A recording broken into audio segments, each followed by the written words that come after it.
बस 3-4 मिनट आपको हर चैप्टर के लिए लगेंगे।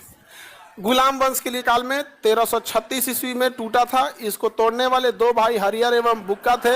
इन्होंने अपने पिता संगम के नाम पर इस पे वंश की स्थापना किया, संगम वंश।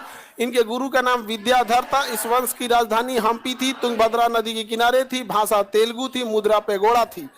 इस वंश के पहला शासक हरिहर थे, जिसके दरबार में सायान रहते थे। इस वंश का अगला शासक बुक्का थे, जिसे मोहम्मद प्रथम ने रायचूर के लिए हरा दिया। इस वंश का अगला शासक देवराय था, जिसे फिरोज शाह बहमन ने हरा दिया। इसके सेना में तुर्क धनुर्धर थे, तुंगभद्रा नदी पर बांध बनाया था। इस वंश का अगला शासक देवराय द्वितीय था, जिसे गजवेट का कुरान और गीता दोनों रखता था। इसके दरबार में अब्दुल रज्जाक फारस से आया था, जिसकी पुस्तक का नाम मतलाए साहेन है। इसने श्रीलंका पर आक्रमण किया था। इस वंश का अगला शासक मल्लिकार्जुन था, जिसके समय संगम वंश का पतन प्रारंभ हो गया। इसे प्रौढ़ देवराय कहा जाता है। इस वंश के अंतिम शासक विरूपाक्ष थे, जिसकी हत्या उसी का सेनापति सालू नरसिंह ने कर दिया और नया वंश सालू वंश की स्थापना कर दिया। सालू वंश के संस्थापक सालू नरसिंह थे, जिसे प्रथम बलाहार कहा जाता है। इस वंश का अंतिम शासक का नाम था इमाडी। इमाडी की हत्या मीन नरसिंह ने कर दिया। इस घटना को द्वितीय बलाहार कहते हैं। वीर नरसिंह ने तुलु वंश की स्थापना कर दिया। तुलु वंश का सबसे योग्य शासक जो था खिश देवराय था, जो बाबर का समकालीन था, तेलुगु भाषा का विद्वान था। अमुक्त माल्यप तथा जामवती कल्याणम लिखा था। जामवती कल्याणम संस्कृत भाषा में, अमुक माल्यप तेलुगु भाषा में था।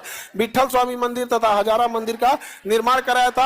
आंध्र भोज, मिहिर भोज, आंध्र प्रतिष्ठापक, आंध्र क्या किया था, आंध्र पितामह की उपाधि धारण किया था। बाबर का क्या था, समकालीन था। रायचूर दोहा पर जो युद्ध हो रहा था उस पर पूरी तरह से अधिकार कर लिया था। तेलुगु भाषा के 8 विद्वान अष्ट दिग्गज इसके दरबार में रहते थे, जिसमें सबसे प्रमुख अलसी पेडन्ना और तेनालीराम थे।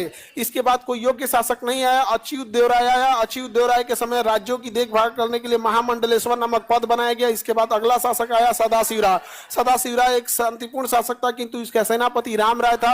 राम राय जो था सेनापति, वो महत्वाकांक्षी था। वो बहमनी साम्राज्य के 5 राज्यों में फूट डालने का प्रयास कर रहा था, किंतु बरार को छोड़कर 4 राज्य एक हो गए। 1565 के तालीकोटा के युद्ध में, जिसे राक्षसी तरंगनी या बन्नी हट्टी का युद्ध कहते हैं, उसमें एक हो गए और विजयनगर साम्राज्य का अंत कर दिया। और युद्ध में राम राय मारा गया। अंतिम राजा सदाशिवराय ने राम राय के जगह तिरुमल को राजा बनाया, तिरुमल को सेनापति बनाया। तिरुमल ने सदाशिवराव की हत्या कर दिया और नए वंश की स्थापना की, आरबीडू वंश। इस घटना को तृतीय बलाहार कहते हैं। आरबीडू वंश के संस्थापक तिरुमल थे। इस वंश के अंतिम शासक रंगा तृतीय थे, जिसे मराठा साम्राज्य में मिला लिया। इस प्रकार विजयनगर साम्राज्य का अंत हो गया, खत्म।